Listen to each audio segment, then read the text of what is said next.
ओंकारेश्वर में बन रहा अद्वैत संस्थान, आदि गुरु शंकराचार्य की 108 फीट मूर्ति स्थापना। उज्जैन में महाकाल लोक के साथ खंडवा के ओंकारेश्वर स्थित ओंकार पर्वत पर अध्यात्म लोक एकात्म धाम विस्तार ले रहा है। यहाँ ओंकार पर्वत को काटकर 28 एकड़ जमीन पर इसकी स्थापना की जा रही है। यहाँ आदि गुरु शंकराचार्य की 108 फीट ऊंची भव्य प्रतिमा का अनावरण देश भर के साधु संतों की उपस्थिति में किया जाएगा। 54 फीट ऊंचे आधार पर आदि गुरु शंकराचार्य की बाल्य अवस्था की 108 फीट की मूर्ति की स्थापना ओंकारेश्वर को वैश्विक अध्यात्म के केंद्र के रूप में स्थापित करने का एक महत्वपूर्ण चरण है। इसका आधार 4 स्लैब में बनाया गया है। लगभग 2400 करोड़ रुपए के बजट से बनने वाले इस स्थान के बाकी बचे हिस्से का काम दिसंबर 2024 तक पूरा होगा। मध्य प्रदेश सरकार ने ओंकारेश्वर में बन रहे एकात्मधाम प्रोजेक्ट को देश के जाने माने संत, विद्वान और ओपिनियन मेकर्स के परामर्श पर तैयार किया है। वर्चुअल नाव की सवारी, 3D gallery, statue of oneness को आचार्य शंकर सांस्कृतिक एकता न्यास और MPSDC यानी Madhya Pradesh state tourism development corporation के मार्गदर्शन में आकार दिया जा रहा है। एकात्म धाम में आदि गुरु शंकराचार्य की प्रतिमा के साथ एक संग्रहालय परिसर भी होगा। ये पारंपरिक मंदिर स्थापत्य शैली के अनुरूप होगा। संग्रहालय में 3D होलोग्राम प्रोजेक्शन गैलरी, कलाकृतियाँ, स्क्रीन थिएटर और अद्वैत नर्मदा विहार नाम से वर्चुअल नाव की सवारी होगी। इसमें लोग आचार्य शंकर की महान शिक्षाओं का ऑडियो विजुअल यात्रा के जरिए आनंद ले सकेंगे। अद्वैत वेदांत सिद्धांत के अध्ययन के लिए संस्थान। आदि गुरु ने भारत की 3 बार परिक्रमा की। उन्होंने दुनिया को अद्वैत वेदांत का सिद्धांत दिया। इस एकात्म धाम में आदि गुरु शंकराचार्य की जीवन दर्शन को बताने वाला संग्रहालय, अद्वैत वेदांत सिद्धांत के अध्ययन के लिए संस्थान भी होगा। ओंकार पर्वत पर स्थापित होने वाली एकात्म धाम यानी एकात्मता की प्रतिमा को स्टैच्यू ऑफ वननेस नाम दिया गया है। अद्वैत वेदांत जन जन तक पहुंचे और आम आदमी भी उसे समझ पाए, जनमानस उससे प्रेरणा ले पाए। इसलिए हमने फैसला किया, सरकार ने फैसला किया कि जहां आदि गुरु शंकराचार्य जी को गुरु मिले और जहां से उन्होंने प्रयाण किया अद्वैत वेदांत के प्रचार का, वही आचार्य भगवान की एक मूर्ति लगनी चाहिए।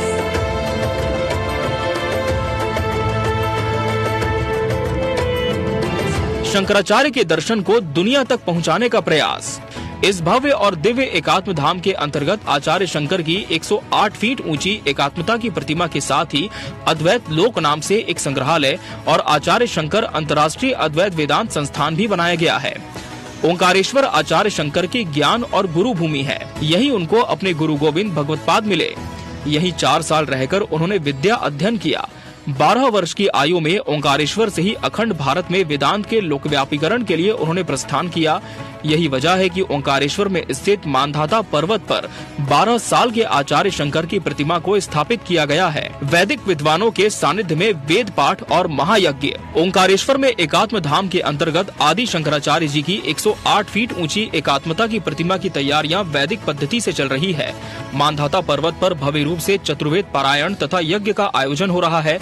5 दिन तक चलने वाला ये आयोजन श्रृंगेरी मठ और महर्षि सांदीपनि राष्ट्रीय वेद विद्या प्रतिष्ठान के मार्गदर्शन तथा संयोजन में संपन्न कराया जा रहा है। इस कार्य के लिए पूरे देश भर से 250 वैदिक विद्वान एकत्रित हुए हैं। मुख्यमंत्री ने आहुति देकर किया यज्ञ प्रारंभ। वैदिक यज्ञ में मुख्यमंत्री शिवराज सिंह चौहान भी सम्मिलित हुए। मुख्यमंत्री ने एकात्म धाम ओंकारेश्वर में आदि गुरु शंकराचार्य जी की मूर्ति के अनावरण कार्यक्रम के लिए वैदिक रीति रिवाज से पूजा अर्चना की और संतों के साथ यज्ञशाला में आहुति अर्पित कर विशेष धार्मिक अनुष्ठान का शुभारंभ किया। आदि शंकराचार्य के बाल स्वरूप प्रतिमा निर्माण के लिए साधु संतों के मध्य मुख्यमंत्री शिवराज सिंह चौहान के मन में एक विचार आया, जिसे उन्होंने एक संकल्प के तौर पर लिया। साधु संतों के आशीर्वाद और प्रदेश की 23,000 पंचायतों से एकत्रित कॉपर, टिन, जिंक व अन्य धातुओं के मिश्रण से मध्य भारत की सबसे ऊंची प्रतिमा अपने स्वरूप में आई। शिवनगरी ओंकारेश्वर में आदि शंकराचार्य की 108 फीट ऊंची मूर्ति का मुख दक्षिण दिशा में यानी ओंकारेश्वर ज्योतिर्लिंग और नर्मदा की ओर रखा गया है। जाने माने शिल्पकार भगवान रामपुरे के मार्गदर्शन में बनी इस प्रतिमा के लिए प्रसिद्ध चित्रकार वासुदेव कामत ने 11 साल के शंकराचार्य के बाल स्वरूप का चित्रण किया है और सीएम शिवराज ने किया ऐलान। 9 फरवरी 2017 को ओंकारेश्वर में नर्मदा सेवा यात्रा कार्यक्रम चल रहा था। मुख्यमंत्री शिवराज सिंह चौहान भाषण दे रहे थे और आदि शंकराचार्य से संबंधित प्रसंग सुना रहे थे। मुख्यमंत्री ने कहा, जिनके कारण ये संस्कृति बची और आज मैं कह रहा हूँ, पूरे आत्मविश्वास के साथ कह रहा हूं, मैंने लघु फिल्म में भी कहा था, आज सभी संतों के बीच में फिर दोहरा रहा हूं, भौतिकता की अग्नि में दग्ध विश्व मानवता को शाश्वत शांति के दिग्दर्शन अगर कराएगी तो भारतीय संस्कृति ये अद्वैत वेदांत ही कराएगा, और कोई मार्ग है ही। आधुनिक पीढ़ी को आदि शंकराचार्य के जीवन दर्शन और अद्वैत सिद्धांत को बताने के लिए यहाँ लाइट एंड साउंड शो दिखाना चाहिए। कुछ ऐसा हो कि युवा नाव में बैठकर एक चक्कर काटें और शंकराचार्य के जीवन से उनका परिचय हो जाए। इस दौरान मुख्यमंत्री ने कहा कि अभी मेरे मन में ओंकारेश्वर में उपयुक्त स्थान देखकर आदि शंकराचार्य की एक बड़ी और भव्य प्रतिमा बनाने का विचार आया है। अगले ही कुछ क्षण में मुख्यमंत्री ने ऐलान कर दिया कि ओंकारेश्वर में आदि शंकराचार्य की भव्य प्रतिमा बनाई जाएगी। इससे पहले किसी को पता भी नहीं था कि मुख्यमंत्री ऐसी घोषणा करने वाले हैं। जब मुख्यमंत्री ऐलान कर रहे थे तब मंच पर अवधेशानंद गिरी, साध्वी ऋतंभरा, चिन्मय मिशन के प्रमुख स्वामी तेजोमयानंद जैसे साधु सन्यासी उपस्थित थे। 100 से ज्यादा संतों को विचार विमर्श के लिए निमंत्रण। इस घोषणा को धरातल पर कैसे लाया जाए, इसके लिए सीएम ने 100 से अधिक संतों को बुलाकर उनके साथ विमर्श सभा की। ये विचार विमर्श होने के बाद तय किया गया कि एकात्म धाम में लगने वाली प्रतिमा शंकराचार्य के बाल स्वरूप की होगी, क्योंकि वो इसी अवस्था में ओंकारेश्वर आए थे। ये प्रतिमा उस क्षण को बताएगी जब 12 वर्ष के शंकराचार्य ज्ञान प्राप्त कर दिग्विजय यात्रा के लिए ओंकारेश्वर से प्रस्थान कर रहे होंगे। ये भी तय किया गया कि निर्माण कार्य संतों के मार्गदर्शन में पूरा होगा। एक संकल्प था जो पूरा हो रहा है, एक सपना साकार हो रहा है। आचार्य भगवान आदि गुरु शंकराचार्य जी महाराज, जिनके कारण भारत का आज ये स्वरूप है। ये वो धरती है जिसने आज नहीं, हजारों साल पहले कहा, एकम सत विप्रा बहुधा वदन्ति।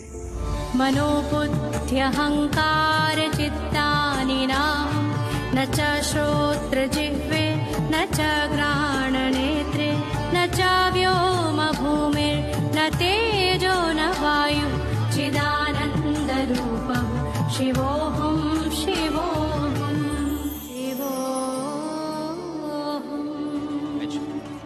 मध्य प्रदेश ने अपनी कला रचनात्मकता में नवीनतम तकनीक को शामिल तो किया, लेकिन अपनी संस्कृति को कभी नहीं छोड़ा। यही वजह है कि हमारी कला, भोजन और रचनात्मकता का न सिर्फ भारतवर्ष बल्कि पूरा विश्व लोहा मान रहा है। उज्जैन में महाकाल कॉरिडोर के बाद ओंकारेश्वर में बन रहा अद्वैत संस्थान इसका बहुत ही खूबसूरत प्रतिफल है। मध्य प्रदेश के अन्य शहरों में भी धार्मिक पर्यटन को बढ़ावा देने के साथ साथ धार्मिक स्थलों का पुनरुद्धार मुख्यमंत्री शिवराज सिंह चौहान के नेतृत्व में मध्य प्रदेश सरकार कर रही है। म्यूजिक सेक्टर के लिए ग्वालियर को यूनेस्को क्रिएटिव सिटी नेटवर्क में शामिल करने का प्रस्ताव भी प्रेषित किया गया है। साथ ही भोपाल के मोती महल में राजा भोज म्यूजियम के लिए केंद्र सरकार द्वारा राशि मंजूर किया जाना भी शामिल है। मध्य प्रदेश में दोनों ज्योतिर्लिंग मंदिर के आसपास धर्म संस्कृति को विकसित किया जा रहा है। Bureau report, TV24 news.